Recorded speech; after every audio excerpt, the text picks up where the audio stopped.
These are these Sasanian coins, which are really, really beautiful, aren't they, Pete? Oh, the quality of the stamping is exceptional, and the way the styles change from reign to reign kind of shows cultural change. We don't know what they mean, but we can see that the way that people perceive themselves or the way that kings perceive themselves changed. Sometimes art historians say, "Oh, the ability to make realistic coins, make realistic depictions of people on coins, it's degenerated. It's got worse." But they forget that in modern times, modern art became stylized. It stopped being totally representational. It didn't mean that art had degenerated. It just meant that it changed. It changed, And absolutely. I think Absolutely. this has to be applied to other cultures, not just modern culture.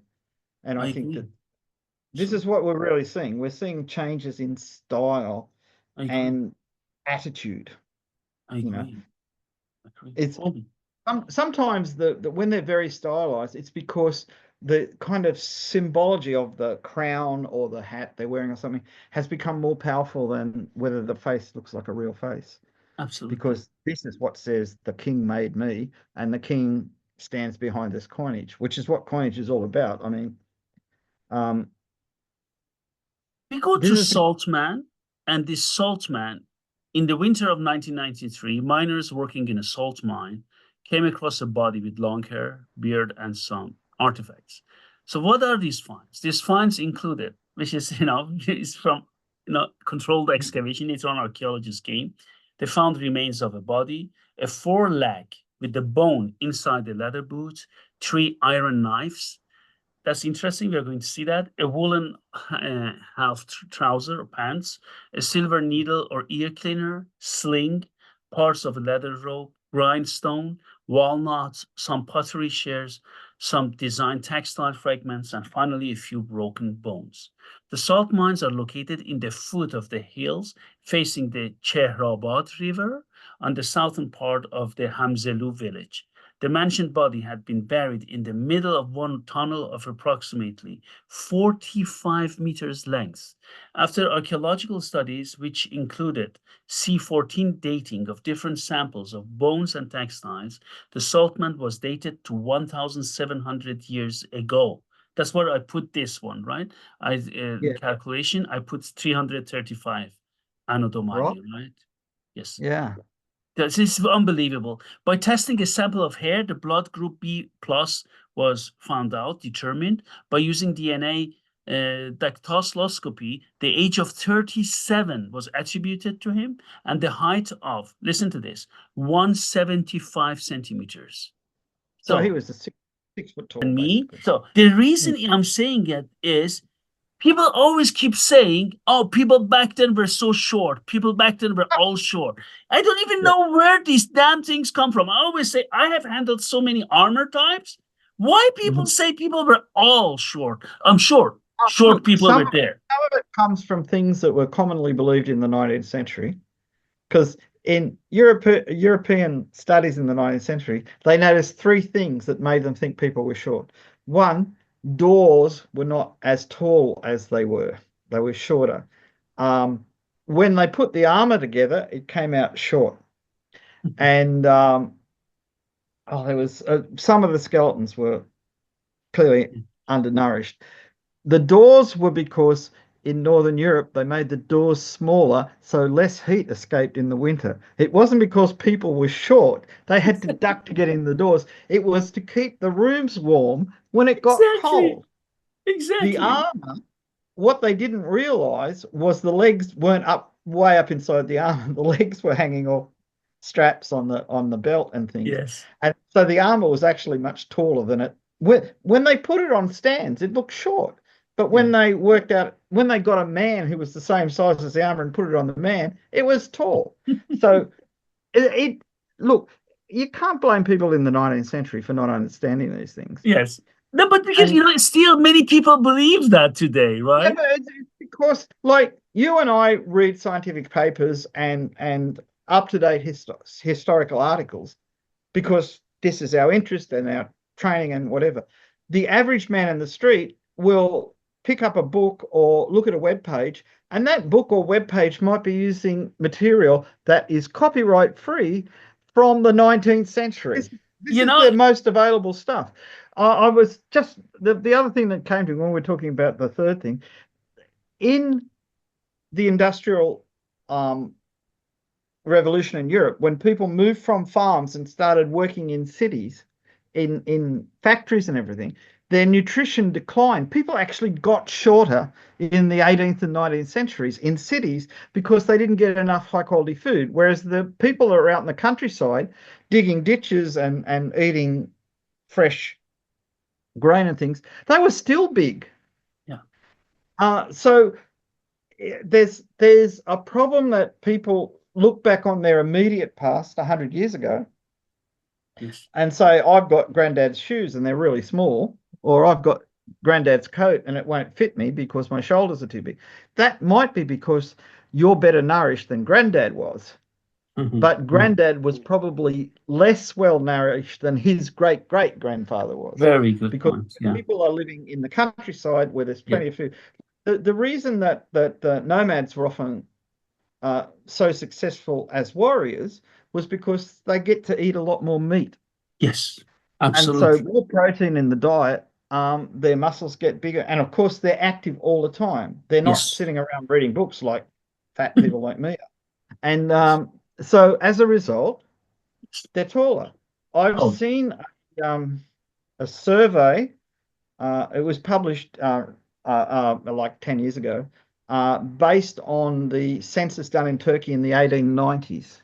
yeah, And in the 1890s, this is after the Industrial Revolution, yes, uh, when a lot of people were living in cities. There's still a lot of people living in the countryside, but the average male height was 1.6 meters, which yes, is shorter than me. yes, And that's because bad nutrition in cities. But in the absolutely, countryside, people were still tall. yes. And I It mean, I've just got two friends that are, that much taller than me because genetically, the capability of heights there, it just depends on how much nutrition you get. absolutely. Just let us just go to CT scans. It is interesting because they did some forensics on them.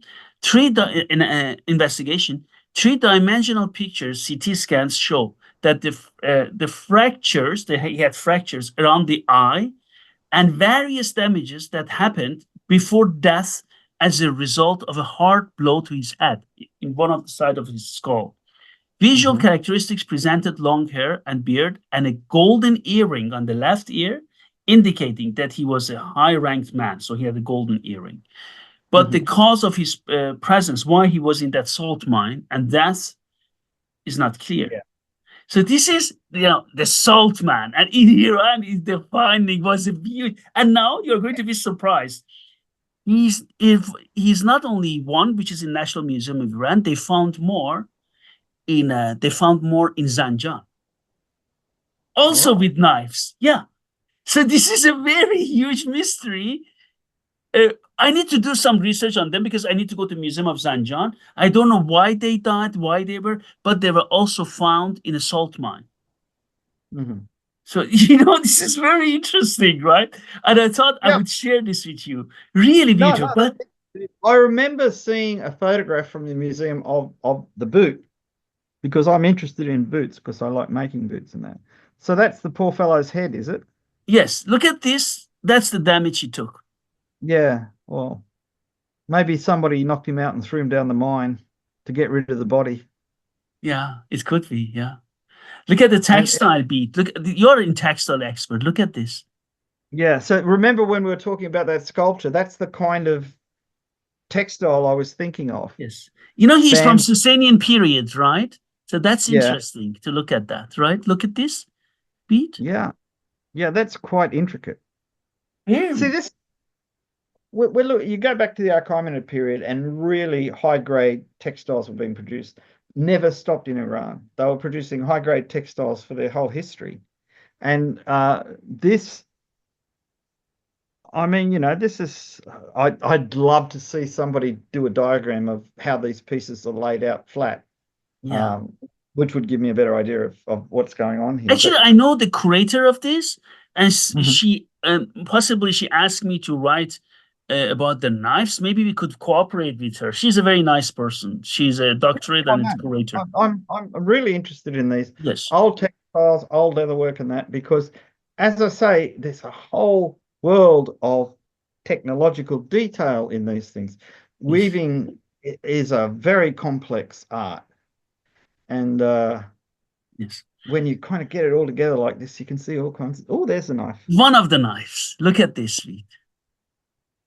It's So that interesting, isn't it? yeah, it's a long handle with a relatively short blade. So a utility knife for maybe cutting up food or uh, doing leather work or something like that. Pete, do you see that? And we are going to write an article on that. I need to just go into that. But do you see there is a rivet here? Yeah. And look at the So probably scabbard. Is it leather? What is looks like it. this? Yeah, it looks like. It looks like it look. You know how later scabbards in Iran they would have a wood core and Yeah. then they would glue pieces of string in patterns and then they would get leather and wet it and glue it on and push it around the string to Yes, make raised patterns. This looks vaguely like that. exactly. Um, And I look at think I this, can, Pete. Is it like an ear with the earlobe? Right. Look at this for hanging I it. think, yeah, I think, well, I can see stitching along there. They may have put a double piece with two slots in it that the belt went through so Yeah. that the knife would hang vertically. And look Um, at this, Pete. There is a device here. Do you see that? so that, yeah, so that could be what they were talking about as a either a needle or an ear spoon. Yeah, that's Uh, exactly. They talked about it. They talked about it. Yeah, I because remember. in Mongolian and Manchu knives, they often have an ear spoon or some kind of miniature thing, one for cleaning the nails, one for getting wax out of the ears. That if it's pointed at the other end, that the pointed end you could clean your nails with, the other end you could clean your ears with. Um, and usually those kind of things were made out of silver because the silver was believed to be um, a antidote to poison, or it would change color in the presence of poison. But the real thing is, if you're going to stick something in your ear, which is not a good thing to do, all doctors will tell you don't even stick cotton buds in there. But silver is antibacterial. Bacteria will not live on silver. Really? So therefore, if Wow. anything's going to get stuck in your ear, it's probably silver's probably better than anything else. Yeah, there's something about the surface of silver that I don't know whether it's the oxide that forms or whether it's the pure silver, but something about it is antibacterial. Oh. Oh, I that's have the a good, picture from the other side, right? yeah, that's a good picture. It's a utility knife. You're right. It's a utility knife. Yeah. Yeah. So I'd say that there's a loop to go on the belt, and on the outside there's an extra scabbard to take the little ear spoon fingernail cleaner. So it's basically a knife and a manicure set. Yeah. This is another one. He had different knives. That's something very interesting. I don't even know why he had different knives. Okay, this one is broken, the blade. Yeah. But Here you it's see got two rivets. You see that? and Two rivets. you can see the tang going up into the handle. So they just cut a slot like a modern knife, Yeah. push the tang in, and then rivet it through to hold it Yes. in place. What the Yeah, it's handle is made of, it's hard to tell from the pic. Yeah, it's hard to tell from that. If I was making it, I'd just make it out of hardwood, maybe tamarisk or something like that. Yeah. Um, because it's stable. It's not terribly expensive. If you're a rich person, you'd have it made from bone or ivory. Yeah. And this is, I think, part of this remains of a scabbard, correct? Yeah. Yeah, I would guess that's what it was. Yeah. Um, again, I'd say molded leather stitched. Whether it had a wooden core or not, I don't know. I mean, you can make a perfect hit. I would This, really love a knife maker to make a replica of this, right? oh yeah, that'd be good. But Yeah. see, this is just a boot Oh, knife, which is in leatherworking, right? oh A yeah, friend of that's mine right. made this scabbard 50 years ago, and it's still working, just out of a piece of leather. So, Beautiful. well, here's one that's been around for 1700 years. And these are the other things he had, right, around him. Look at this. So a sling and is it a belt? Like a Yeah. Yeah. Sling and a weight? belt. Yeah. Yeah.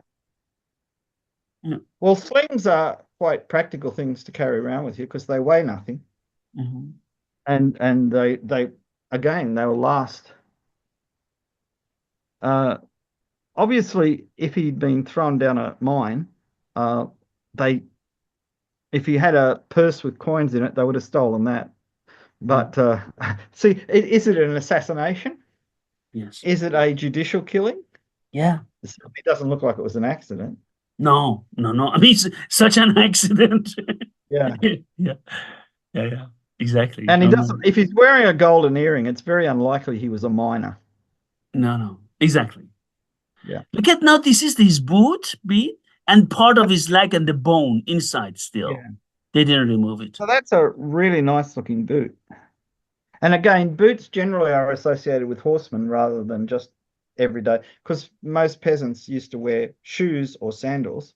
Yes. Boots are usually associated with horse riding. Pete, Uh, take a look at this, what our archaeologist colleagues did. They did made drawings of this mhm. from different sides. Yeah, I see the side I'd like to see is the undersole to see if it's a symmetrical shape or is I it will I shaped? will ask for a picture, no problem. I can Yeah. ask. No, they will send. Because the funny thing is, when I made a pair of boots, see how there's that little raise at the heel that looks like it's a separate heel.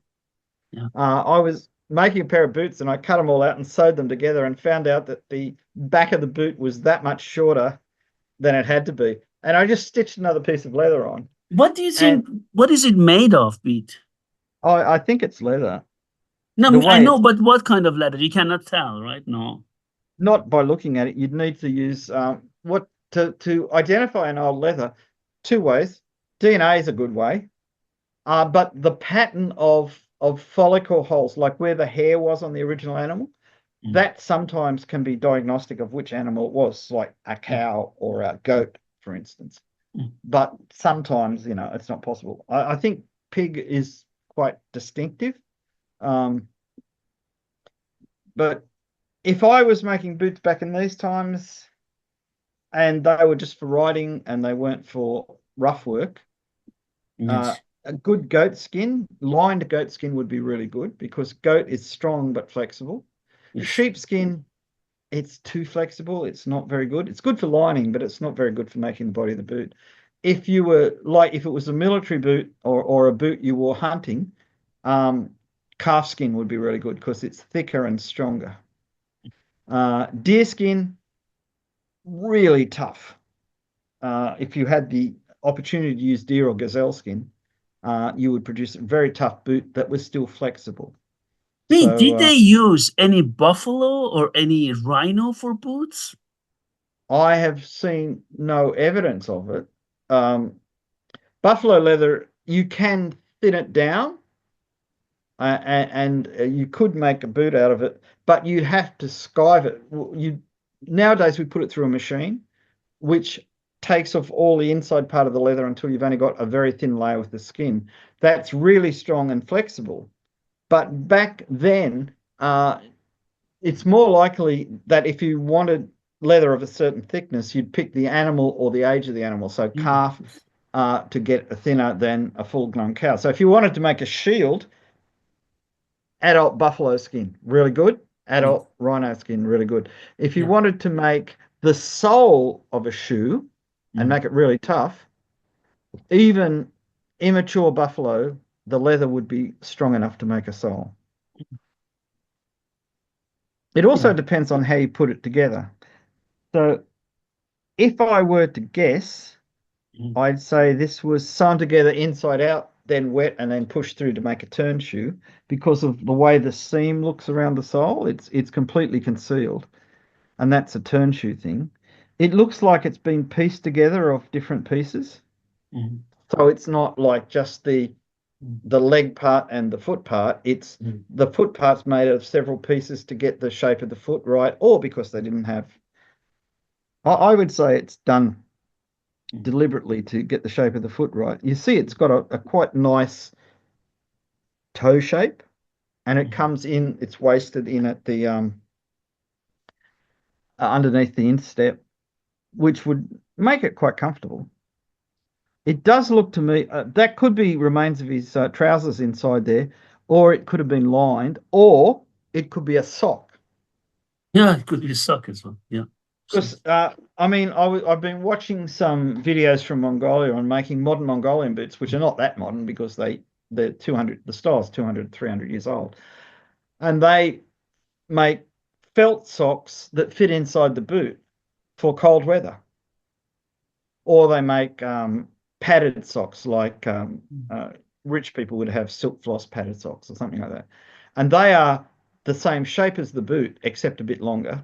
Mm. They're just stitched together different because you never see them by themselves because they're always covered by the boot, so the seams are on the outside.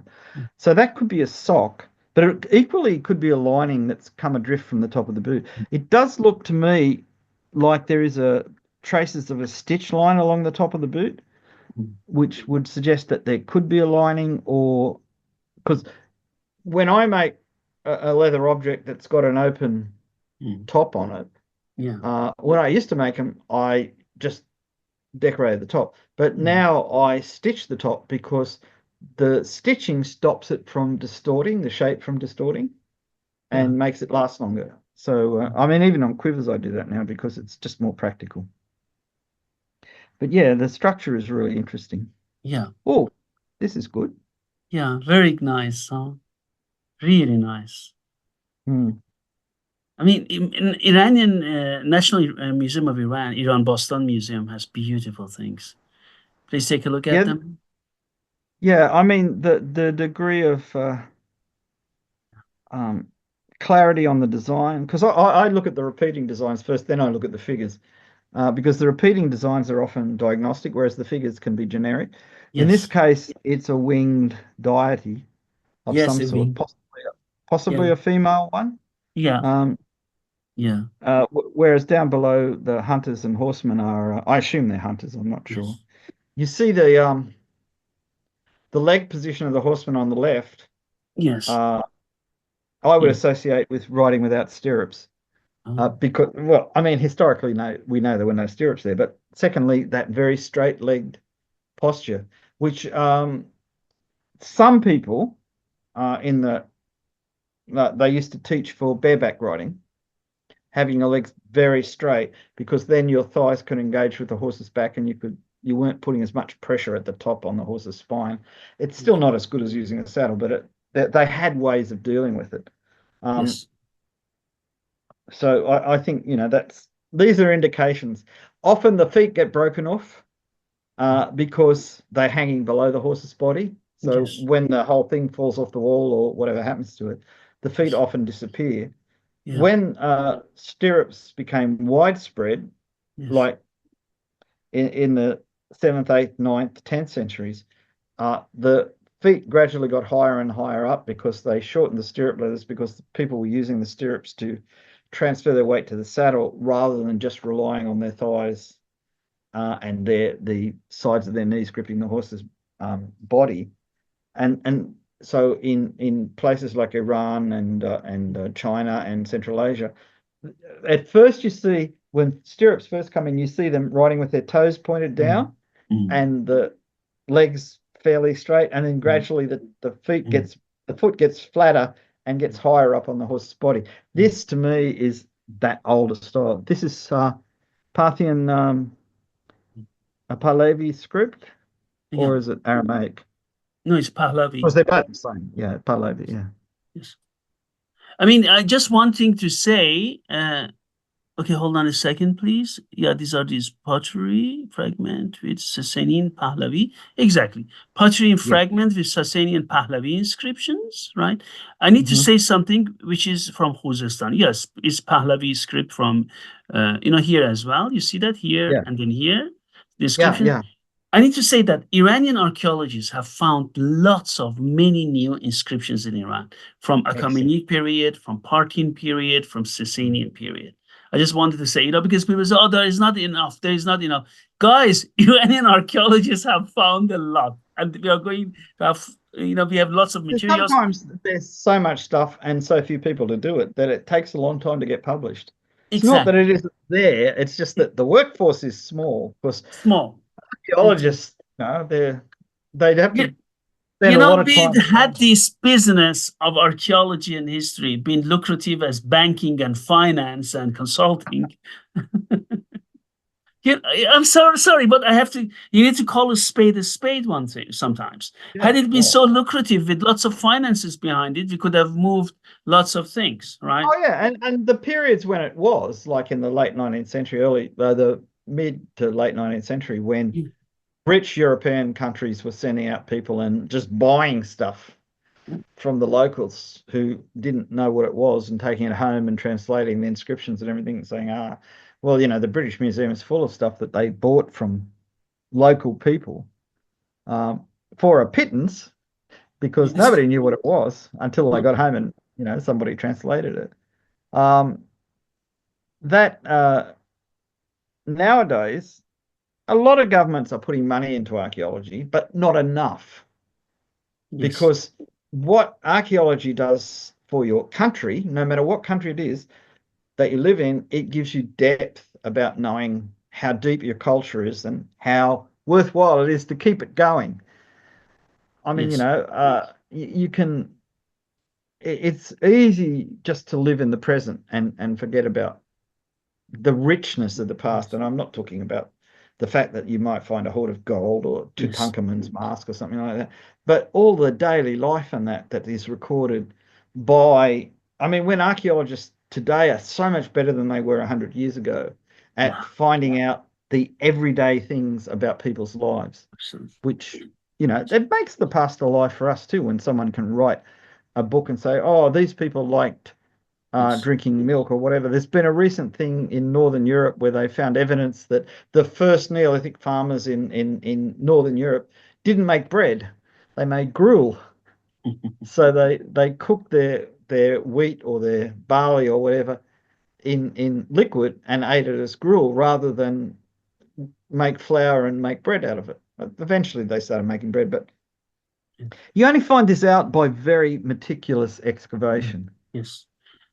Just one thing to mention, number one pottery, which we're going to see later on, right? I hope so. I have a picture of it. Let me just see. Oh no, I don't, but doesn't matter. Is from Sasanian period, a pottery with Hebrew inscription. The rest are in Pahlavi inscriptions. So it shows the multi-religious Oh yeah, nature. well there was a large Jewish diaspora in Iran Yes. because, well, at various periods, if you were Jewish and lived in the Eastern Roman Empire, you were being persecuted.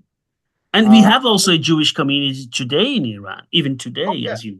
well, I Yes. mean, some of the like Rashid ad-Din, the great historian, Yes. was Jewish by birth. Yes. So, I mean, Jewish people rose high in the administration. Iran was particularly in the Sasanian period, was the receptacle where a lot of the ancient Greek philosopher types, that's people who were Greek and followed the ancient philosophies, Mm. relocated when the Christian Roman Empire said, "No, all this stuff is pagan. You've got to throw out all the books and get rid of. You Yeah. can't do this anymore." So the great king in Persia said, "Oh well, you can come here. We'll build you a city or something or whatever." Yes. So this is one of the ways that Greek knowledge got transferred into the Yes. East. And then when the Arabs conquered it, they had people who could translate the old Greek books. They had the old Greek books. And the same thing, Jews, Greeks, Armenians, all of the Aramaic peoples Yes. that lived in what's now Syria and parts of Iraq and that, they all had some degree of acceptance uh, by both the Parthians and the Sasanians because they didn't have they had most persecutions were based on religion rather than race or what you looked like because religion periodically got very nationalistic. Yes. So if the Romans are Christian and the Sasanians are Zoroastrian, then the Zoroastrians that happened to live, say, in Armenia, there were some, uh, would get persecuted by the Romans, and the Christians would get persecuted by the Sasanians. Then the various splits in the Christian church ended up with one whole group of it. The Nestorians uh, started to dominate in Iran and Central Asia. And because they weren't associated with the Romans, because the Romans didn't like them, Yes. because they weren't Orthodox, um, then they weren't persecuted when they were in Iran because they weren't seen as fifth columnists or whatever Yes. the argument was at the time. So there's this really complex interchange between Yes. religions and races, Yes. um, and well, Yes. modern times try and simplify it, but it was really complicated. I really love these Oh, ones, you these know. are Yes, yeah, these pictures, as they call them, vessels, pictures, and so from Sasanian period, you know, very yeah, beautiful ones. they're real tour de forces of Yeah. design. Like again, maybe not the way we would do them in, say, like the West in the Renaissance, they would be a bit strange. But in the 1920s or something, they would say, "Oh, that's a really good way of depicting something." Picasso would be happy or whatever. So art change, the views of art change, and art itself changes.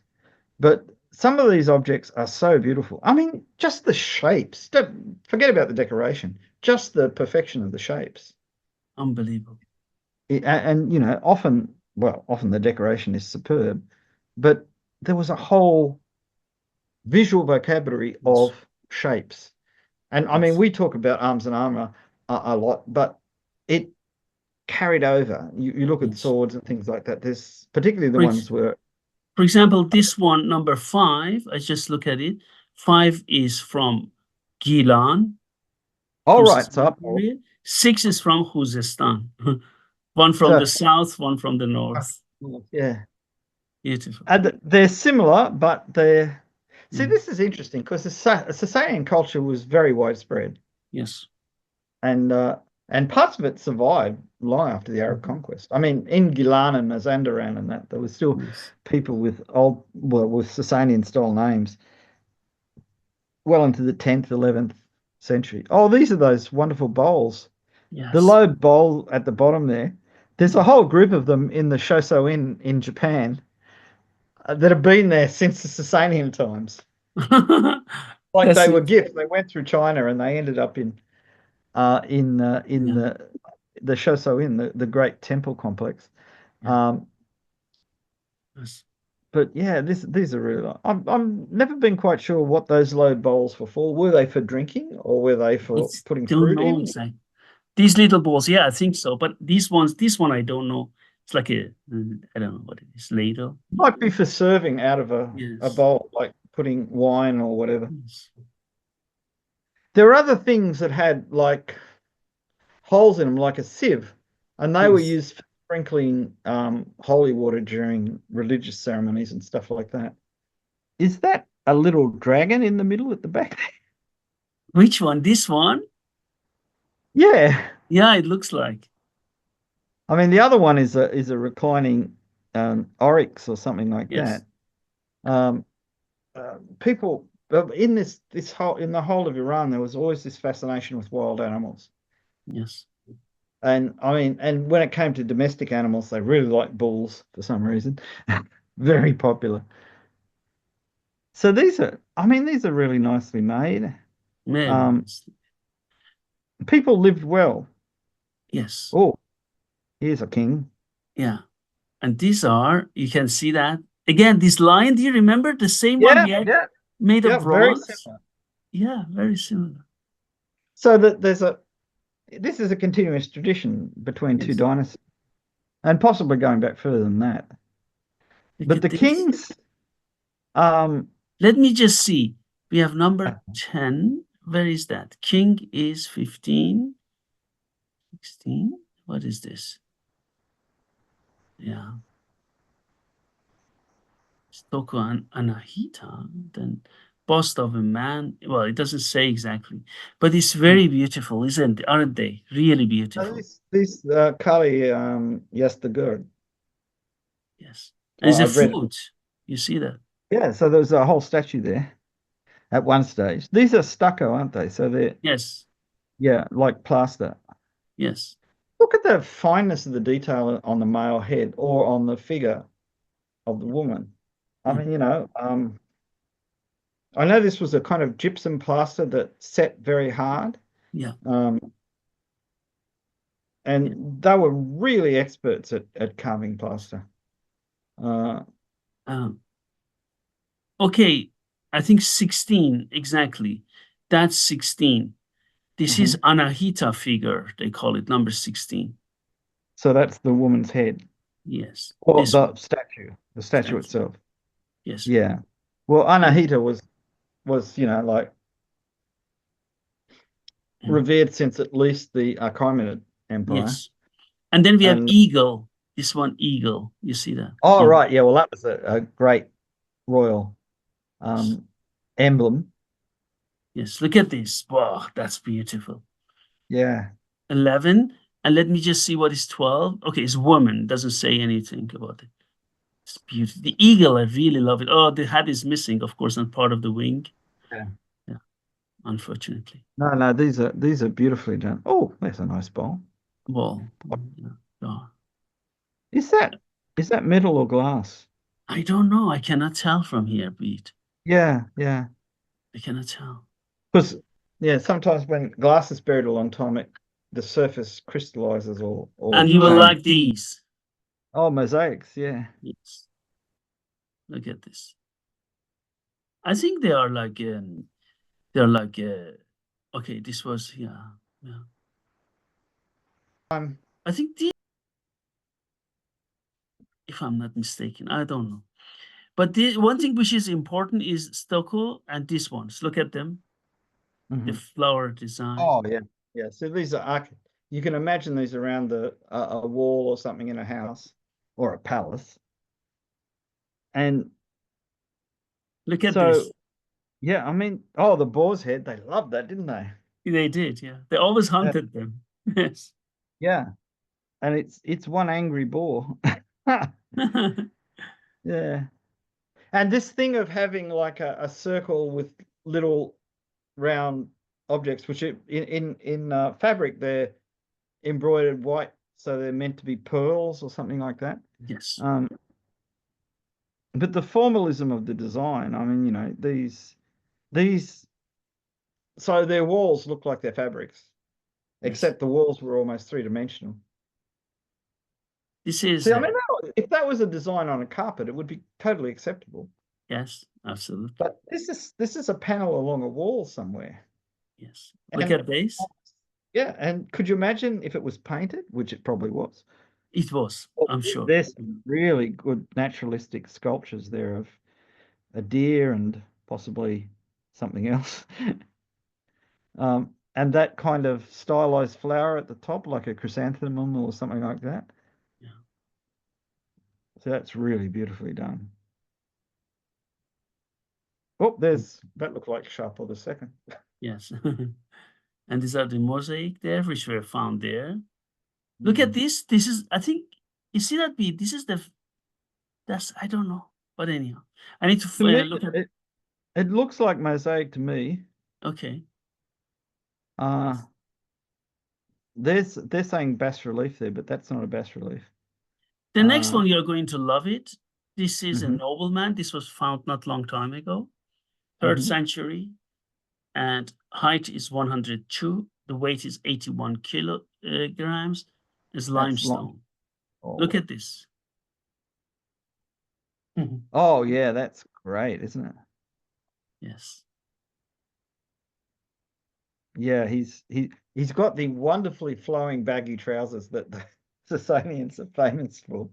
And Um, I tell you something, and this is very wonderful. When you go, it's a because it is a newly found, found, and then they put it in a special exhibition of, and it's amazing. But when you go there, you see that here as well, so they write about it. And mhm. okay, but when you go there, you see around this exhibition, there are many small ones, Yeah. mold and so. You know who made them? Children. Primary school children were asked. It was a huge Oh, how competition. Yeah, to replicate that. So primary school kids replicated that. I think they're like the 50 of them, which one went to the 1 to 50, 150. They put the replications of small ones next to each other. yeah. And each kid sees something different. This Oh is yeah, so yeah, beautiful. When you yeah, look at them, they didn't completely replicate it. Sometimes they put something in his hand, like a dragon. Sometimes someone puts a sword. Every kid sees something different. So the job yeah. was replicate it as true to the original as you can. Kids just use their imagination, and then And yeah, and they have like a tunnel vision. They focus on one thing, and that becomes the most important part. Uh, yes, but that's yes, a great thing because getting kids involved in this, yes, very these nice. children are going to grow up with a background um, thoughts about archaeology and that in their minds, which will make them more sympathetic. Possibly some of them will actually grow up and become archaeologists. I've Yes, seen a lot of people interviewed about their early life who said, "Oh yeah, I had a teacher at school that always could explain maths to me really well, so I became a physicist, or I this or that or the other." Uh, Early experiences can have long-term benefits, and of course, it's a benefit for society in general yes. to have scientists and doctors and all These kinds are of not people. in the exhibition. Just wanted to point out this is early Sasanian sword from the National Museum Oh, of Iran. There are examples of that in my book, but this is early Sasanian sword. If you want to go and read them, this is also mm, P-shaped scabbard system, also from National Museum of Iran. Also, this mm, one, which has this beak-shaped handle, also from National Museum of Iran, and yeah. double-handed Sasanian sword. I mean, it's not curved; it is under the ground when they found Yeah, it. yeah, yeah, yeah. It's- There's only so much a steel sword can take, or an iron sword. yes, Yeah, it's really interesting that there should be such early two-handed swords in yes, Iran. yes, The swords with the index finger grip, that really kind of shows you what the grip was when you were holding the sword. yes, I mean, ones like this, it's a bit hard to see, but that previous one, you can see this is an ergonomic grip, yes, yes. and I'm guessing there's the rivets on the front of the P-shape fittings. There's a loop on the back to take the strap of the Yes, sword yes, in yes. from. Here you see the loop speed. You see that? Yeah. Yeah. Yeah. And the thing is, which I mean, it stands out to me, is it's clear that there was never a crossguard on this sword No, no, because no. design fits perfectly with the top of the scabbard. So Yes, these are like, say, Shaskas from the Caucasus, where they didn't need a crossguard. yes, yes, And this yes, sword is so set up that it's not going to come out of your hand if you hit really hard. yes. Um, no, Mm. this is a really nice design. I see that you've got a replica one, and there, there's quite a few of them that survived, and they're all really interesting.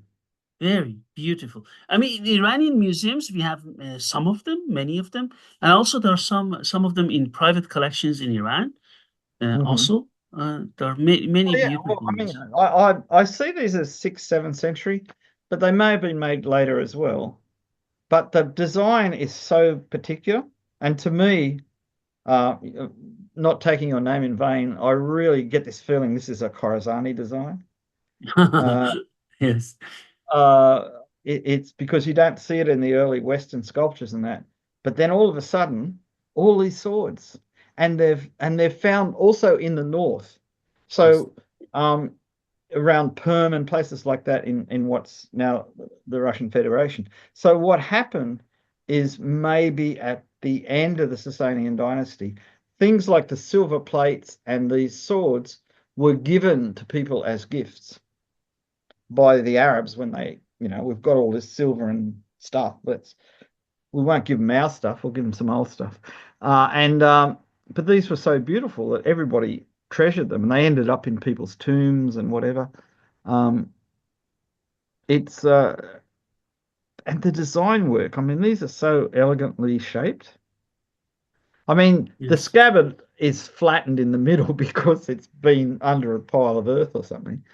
But Yes. you can see the way the so-called P fittings um, are so integrated in the scabbard design, and the whole of the scabbard is covered with metal. I assume probably originally silver, and it's turned black with age. Yes, it's Um, silver. This one is yeah, silver. And these but decorations are in gold. You see that? yeah, This one? yeah, you can see the traces of the gold there. Yes. Now, I think this is a really excellent example. I haven't seen this one in a publication, uh, but And this is published in Arms and Armor from Iran, as you know. This oh, one. is it in the book? Oh, Yeah. I'll have to look at it again. Yes, it is My in Arms and Armor from Iran, this one. And then in oh, Arms and Armor from Iran, this one is published, this one is published, mhm. and this one is also published. But I also have P-shaped with feather pattern like that, right? Yeah, yeah. Well, I mean, these are so beautiful. They're in all the big museums as well, Yes, all yes, over the beautiful, world, not beautiful. just in Iran, because well, obviously people dug them up and they sold them on Yes, the open market, yes, antiquities market. This is before yes, countries said stop stealing our stuff. Um, yes.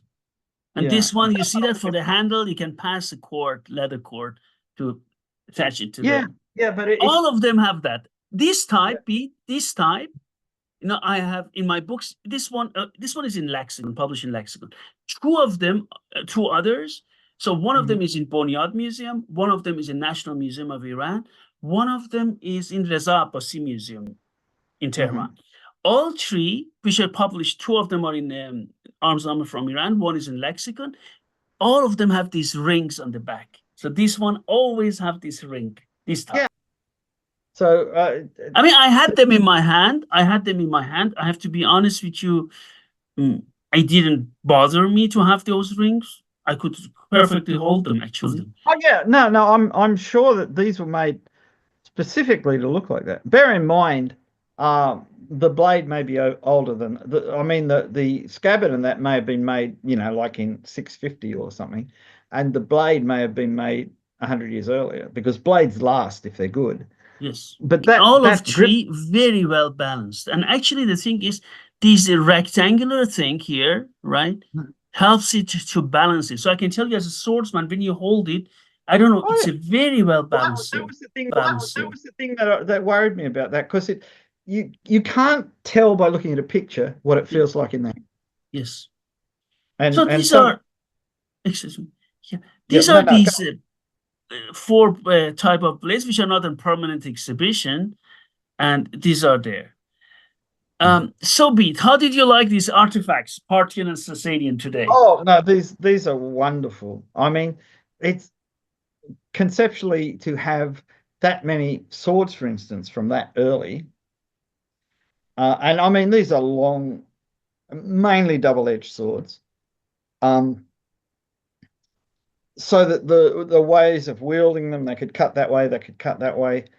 They're fairly straight with a taper in the last quarter. Yeah. So that they're probably very good for stabbing as well as cutting. Yeah, Yes. I mean, obviously on a 1,300-year-old sword, you're not going to have a perfect shape of the point left unless you're really lucky. So what the point was it like that? Was it like that? Was it like that? It's hard to say, but Yes. it does look like it's a well-constructed sword Yes. for, most of the styles of fencing that we're aware of. Um, yeah, they're really beautiful actually. But the other things too, I mean, look at the stucco work. Yeah. That that's so beautifully done. Yes. It's not only arms and armor. I absolutely agree with you. It's Yeah, not yeah. only arms and armor. And the arms and armor are a reflection of the culture, just the same way as a mosaic or a stucco or a textile is. Yes. And sometimes things from one part of the culture influences another part of the culture. That feather pattern on the scabbards, which is really common. I mean, there's some helmets that have applied silver panels with that feather pattern. Yeah. So it was, whether it's a feather pattern or a fish scale pattern, Yeah. some say simul feathers, some say. Yes. Yeah. I don't think we've got enough information yet to make. I mean, hopefully I'll live long enough for somebody to find something. Yeah. Uh, Different I, hypotheses. Yeah, that's right. I'm doing my best to keep living because there's too many interesting things being turned up. That's You right. don't want to, yeah. So, oh, gee, if I'd lived another year, I would have found out that. Well, you can't say that because you're dead, but to me, there's some really interesting things being found, and Yes. they're certainly worthwhile to Yes. keep track of. Thank you very much, Pete. I really appreciate it. Hope to see you Oh, soon on our channel. Thank you very much. very enjoyable. Thank you.